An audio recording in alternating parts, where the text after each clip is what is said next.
चलो अभी देखते हैं यहाँ पर क्या दिया है। उदाहरण नंबर 3,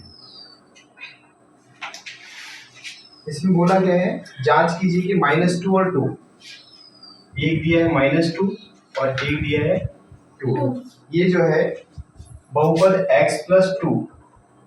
x+2 के शून्य है या नहीं, ऐसा लिखा हुआ है।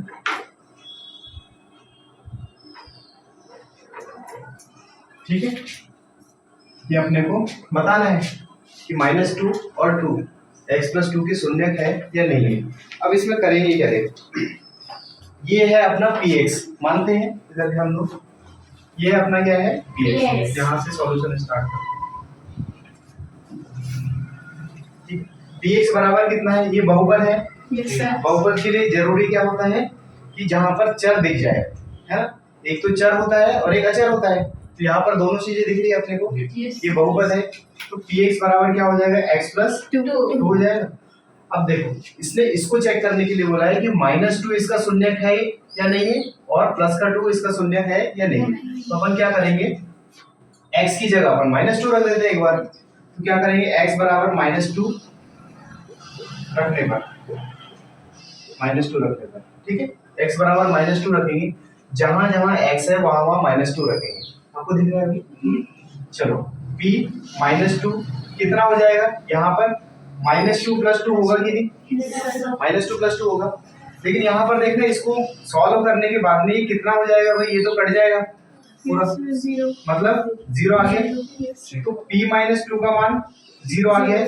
इसका मतलब ये है कि जिसका यदि x का मान इतना रख दिया है, -2 रख दिया है, तो आंसर कितना मिला है अपने को, 0 मिला है। इसका मतलब -2 जो है इस x+2 का बहुपद जो है x+2 का शून्य है। समझ में आया क्या? Yes sir. जिसका मान रखने पे अपने को आंसर 0 मिलता है, वो उसका शून्य कहलाता है। समझ में आया?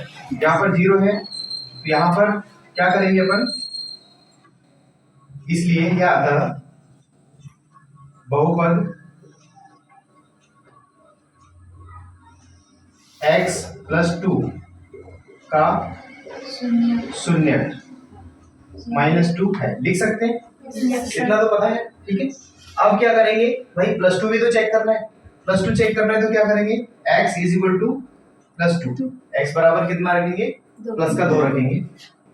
रखने पर क्या होगा, px बराबर अपन फिर वही चीज है, डायरेक्ट रख दीजिए इसमें मान। Yes sir. ये जो दिया हुआ है p2 2 + 2, यहाँ पर देख लो भाई, यहाँ तो 4 आ रहा है, 0 नहीं आ रहा है, और जब 0 नहीं आ रहा है इसका मतलब शून्य होगा क्या, नहीं होगा। समझ में आया? Yes sir. तो p2 का मान कितना आ गया, 2 आ गया, इसलिए सर 4 है ना, 4 है। बहुपद x+2 का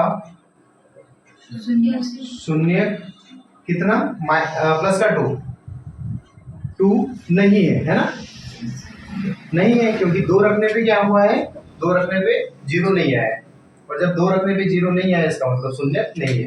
क्लियर हुआ? यहाँ पर -2 रखने के बाद शून्य आया है, इसलिए क्या हो जाएगा, ये शून्य है। क्या, कौन सा शून्य है, ये 4 नहीं बल्कि ये -2 शून्य है और +2 शून्य नहीं है। क्लियर हुआ? इसको आप नोट करें।